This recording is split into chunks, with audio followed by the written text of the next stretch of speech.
Welcome, students.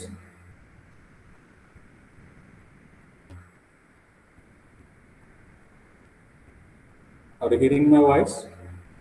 Yes, sir. Hearing.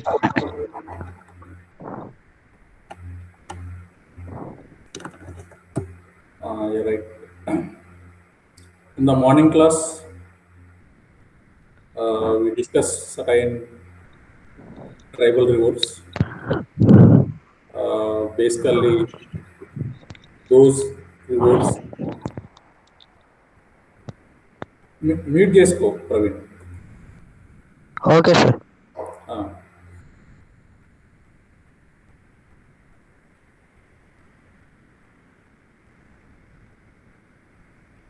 Okay, so in the morning, we have certain tribal revolts, and roughly we classified those revolts into the political religious movements and movement by deposed rulers and jamindars, and movements by dependents of deposed ruler. Okay, so and apart from these other certain movements also we categorized. Okay, so within the political religious reform movements, we had a discussion over the fakir uprising and sannyasi uprising, and in the part of these the movements by the dependents and deposed rulers, we have discussion over the Munda revolt like that. Okay, so apart from these revolt, within the first phase, okay, so in the first phase, where the 1757 to 1857, we have two rebellions. One is the Santal rebellion, and the next one is the Pond uprising. And in the earlier class, in the morning class, first class, we already discussed about the Pond uprising also. Okay, so and we have to discuss about the Santal rebellion, which prevailed basically uh, in the first phase, right? So, first of all, we'll see the Santal rebellion, because we have only 30 minutes of time for this class. So, we have to see about this Santal rebellion, and then we'll move to other rebellions which started in other phases. Okay. So, where these tribal movements or the tribal revolts or uprisings. Okay, so these had certain different factors where like the socio-economic causes and political religious causes, socio-religious causes. Okay, like many factors which are responsible for these tribal movements, and the most important factor behind the tribal revolts was that there is the passing of the Reserve Forest Act, where the colonial government which restricted these tribals to enter in their own forests. Okay, so because before those acts, these people were easily enter those forests, and they get different forest products, and they will sell those forest product, and because of their livelihood, they are easily moving in their own regions. Okay, so after passing certain acts, these tribal people were restricted to enter those areas or regions. And one more important thing is when the colonial government colonial government started improving or establishing or constructing the new roads and other means of transport, and those lines are moving through the areas of these tribal people, tribal regions, and so that they have to relocate their areas, and by relocating their dwellings or their habitations, they lost their own lands which they already lived since the years. Okay, past some decades are like that. Okay, so they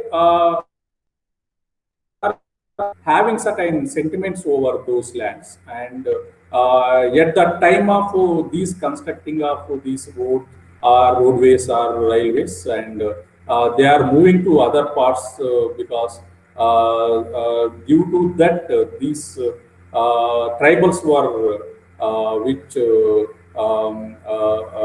oppose the decisions or policies of colonial government.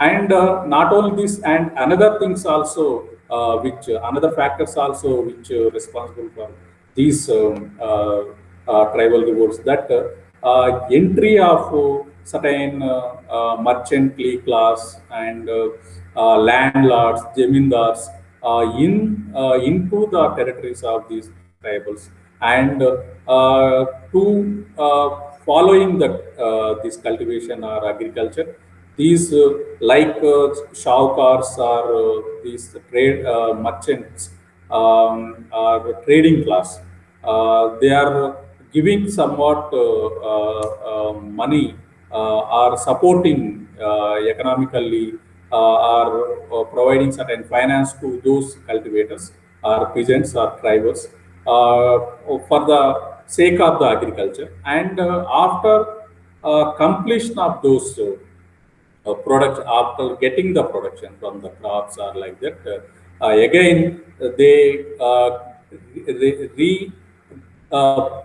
repaying the amount with a certain high rate of interest. Okay, so whenever a cultivator or whenever a peasant or a tribal man not able to or unable to pay those repay the interest with the principal amount, yet that time, these merchantly class or money lenders, those who are grabbing the lands of those tribals.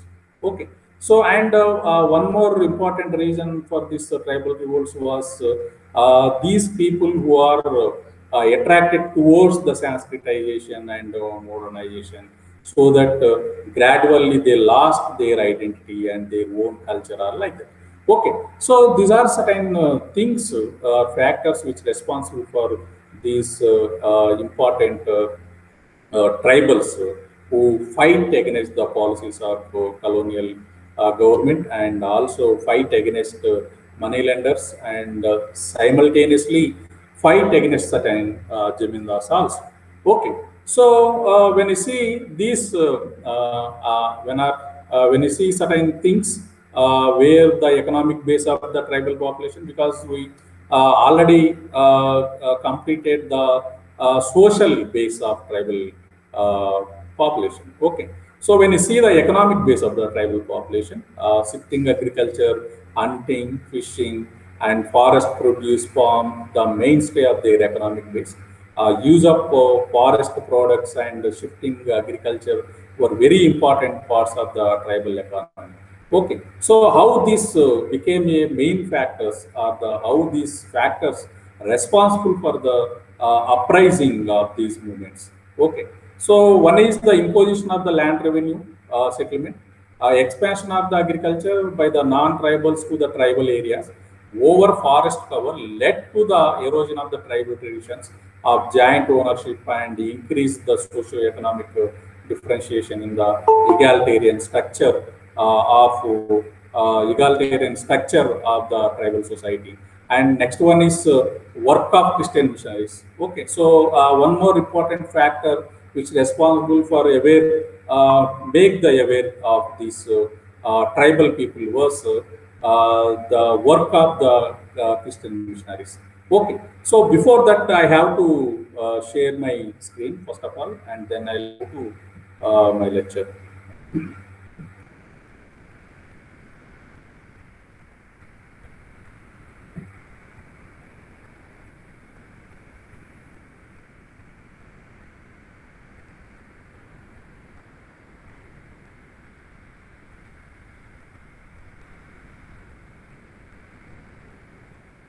Okay, students, are you getting my screen? Yes, sir, getting. Yeah, right. Okay, so the another important factor is the work of Christian missionaries, which brought about the further changes in the socio-economic and cultural equation of the tribals and the mainstream society, which is in the turbulent times, and the tendency of the missionaries to refuse to take up arms or in discouraging people from rising against the government made the missionaries to be viewed as the extension of colonialism and were often attacked by the rebels. Okay, so and another one is increasing demand for the good from early 19th century, which is first for the Royal Navy and then the railways, goods, sorry, increasing demand for the goods supply from one place to another, the material supply from one place to the another. Okay, so for the first Royal Navy and then the railways and led to increasing control of the government over the forest land and the establishment of the forest department in 1864, Government Forest Act 1865 and Indian Forest Act 1878 together established complete government monopoly over Indian forest land and shifting culture, a widespread practice among the various tribal communities, was banned from 1864 onwards on the reserve forest. Okay, so restrictions were imposed on the previously sanctioned timber and grazing facilities. Okay, so another one is the extension of settled agricultural led to influx of non-tribals in the tribal areas, and these outsiders exploited them. And the extension of settled agriculture led to the loss of land by the tribals, which reduced them to agricultural laborers. Okay, we already explained, we already discussed about this, where the external persons like money lenders, zamindars, and merchant class like shahukars and many others who are gradually entered from the plain areas to the these tribal settlements, and where they all grabbing and dominating over the lands of the tribals. Okay, so that is also another cause. And some of the tribal uprising took place in reaction to the effect of landlords to impose taxes on the customary use of timber and grazing facilities, police exactions, new excise regulations, exploitation by low country traders and money lenders, and restrictions on shifting cultivation in forest. Okay, so all these are the important uh, reasons for the uprising of these certain revolts. And the rebellions by the non-frontier tribals were usually reaction against the outsiders. Maybe when you see Santal or Munda rebellion, there are certain external people who were dominated in those areas like the Dikus and other local landlords and rulers, and the support provided to the later by British administration and intervention by them in the life of the tribals. Okay, so the indigenous names for these tribal movements were like Meli, Hul, Wulgulan, like you see certain names for these movements also.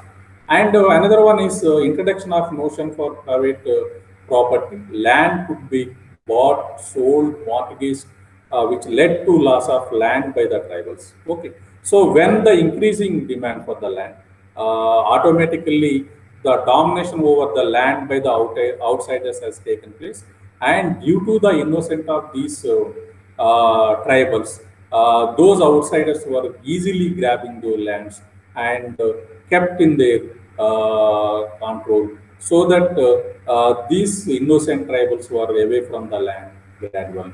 Okay, so such things also happen. Okay, so and when you see certain nature of these tribal movements and the colonial intrusion and the temporate of the trader, money lender, and a revenue farmer, in some disrupted the tribal identity to a lesser or a greater degree. And in fact, ethnic ties were a basic feature of the tribal rebellions. And the rebels saw themselves not as a discrete class, but as having a tribal identity. And at this level, the solidarity shown was of a very high order. Okay. So, and when you see, as a first phase, I will end up with Santal rebellion today, because we already discussed about the Munda rebellion in the morning, and the Fakir and Sannyasi rebellion in the morning class. Okay, so in this class, I have to discuss about the Santal rebellion, and then I will give you other rebellions like Bil Sahom and Pol, Kasi, and also Cones. Cones also we discussed in the morning class. Okay, so Munda also we discussed in the morning class, right? So we'll see the Santal reward in this class, and we'll see. We also cover other movements which come in the later phase. Okay, so in the next classes. Okay, so first of all, I have to give certain things regarding this Santal rebellion. Okay, so it is somewhat coincided with the rise, expansion, and establishment of the British Empire. The leadership emerged from the upper crust of the tribal society, led to the traditional section whose privileges had been undermined by the colonization of India. Okay, so and when you see the Santal rebellion, among the numerous tribal revolts, the Santal revolt or uprising was the most massive one. Okay, so with the introduction of the permanent settlement in Bengal in 1793, the Santals were employed a large number of laborers with the promise of wages or rent-free lands. However, they were forced to become a agricultural serfs, exploited at will. Okay, so the first rebellion of the Masonic character erupted in 1854 under the Bir Singh Sasan in Lachipur. Okay, so the second part of the Santal rebellion of 1855-56 was marked by some of the worst features of elemental tribal fashion and open denunciation of British rule. Okay, so the Santal who lived in the area between the Bhagalpur and Rajmahal, known as the Daman Ko, rose in revolt, lived in the area between the Bhagalpur and Rajmahal. Okay, so which made a determined attempt to expel the outsiders, the Dikus. Okay, so Dikus here is a outsider people who's like a merchant class, better to be called as the Saukars. Okay, so and Komatis where we have. Okay, so such a Saukar class like the Dikus, and proclaimed the complete annihilation of the alien rebellion. Okay, so resign. And the rebellion covering the districts of Birbhum, Singhbhum, Bankura, Hazirabad, Bhagalpur, and Mongir in Odisha, and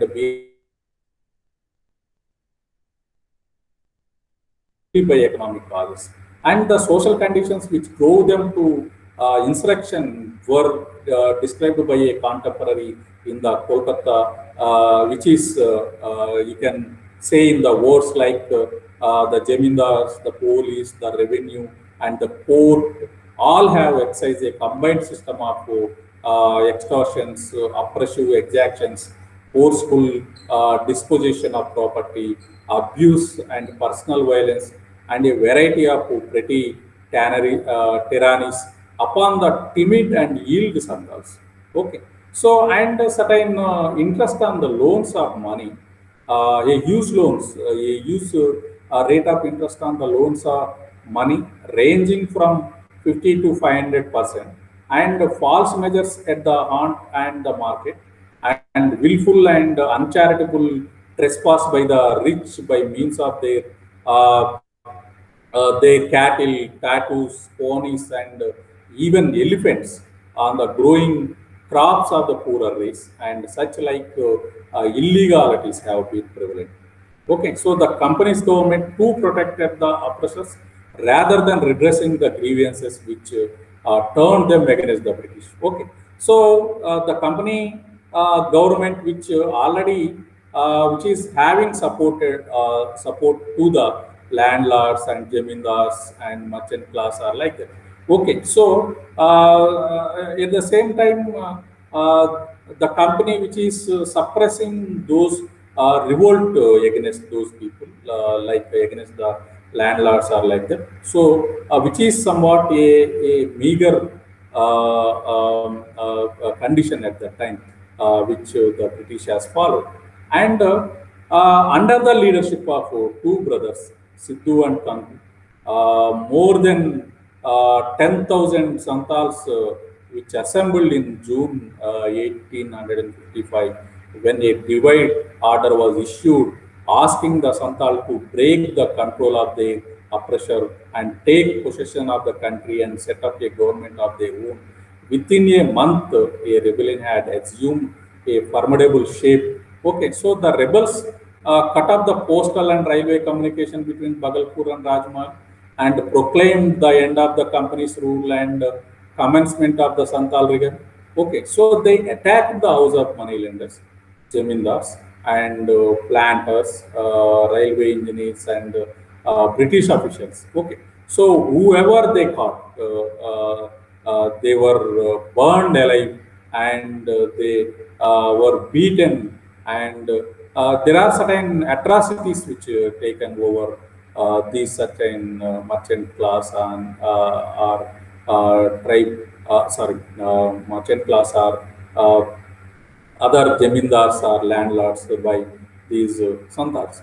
Okay, so the open war with the British continued till 1856 when the rebel leaders were finally captured and movement which was suppressed.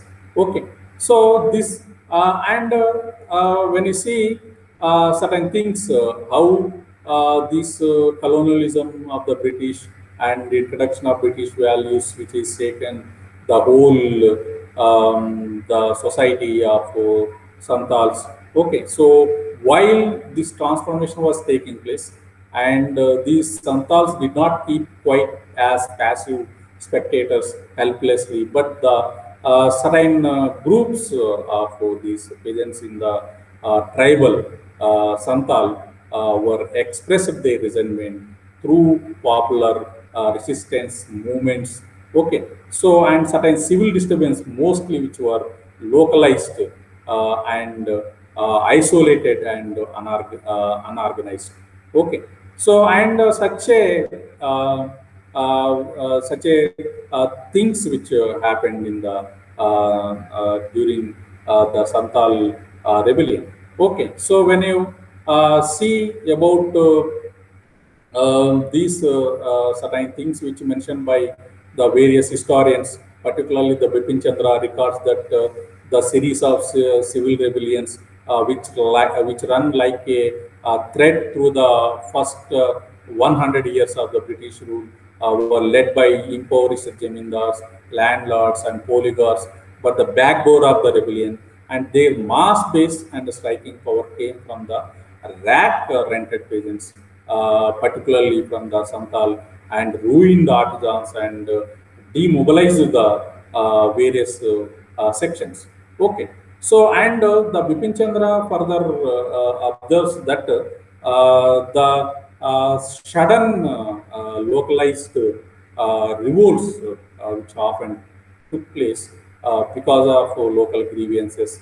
Although for periods they acquired a broad sweep involving armed bands of a few hundreds to several thousands. And we may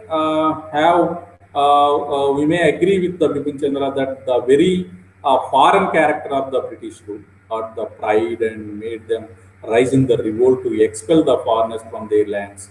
Okay, so in Bengal and Bihar, we notice more than 50 major rebellions, apart from the hundreds of minor ones between the 1756 to 1856.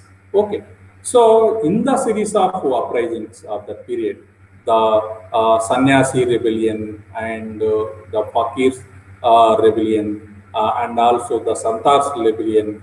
Okay, so needs to be mentioned as the major one. Okay, so the East India Company officials records refer to this rebellion of the North Bengal also, and the targets of this group of sannyasis and fakirs were grain stocks of the rich and government officials, and the rebellious sannyasis, by adopting the guerrilla techniques of fighting, also looted the local treasuries. They went to extent of establishing an independent government in Bogra and Mansingh. Okay, so we already discussed in the last class, and I will give you one or two points regarding this sannyasi and fakir also. And one feature to be noted in the equal participation of the Muslims and Hindus in it. Okay, so the Manjusha and Mushasha and Bhavani, Patakan Devi and Chaudarani were some of the important leaders of the rebellion. And till the 1800, the conflict between the British forces and sannyasis and fakirs became a common feature. Okay, so and there are other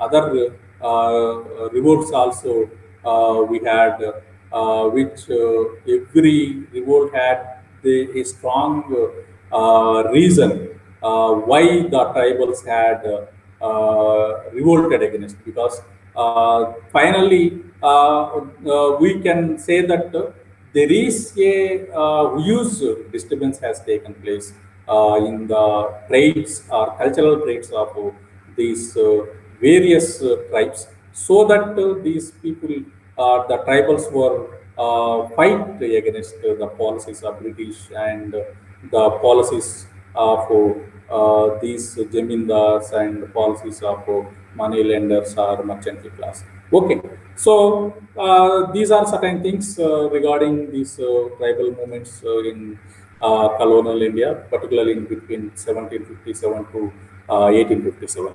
Okay, so students, this is end of my class, and I will give you other rewards in the coming next classes, because you have the last day of instruction is on 6th July. So up to the 6th July, I will complete this tribal revolt, because we already completed the peasant revolts earlier, and I have to complete the remaining part of this women studies in modern India. Okay, so students, this is end of my class.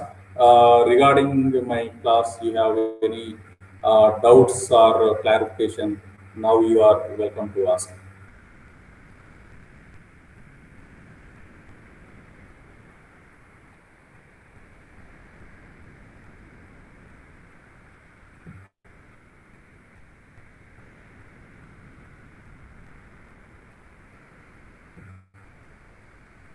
Praveen,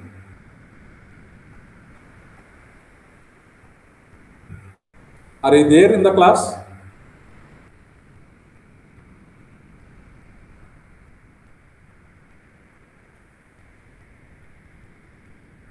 Naveen and Praveen.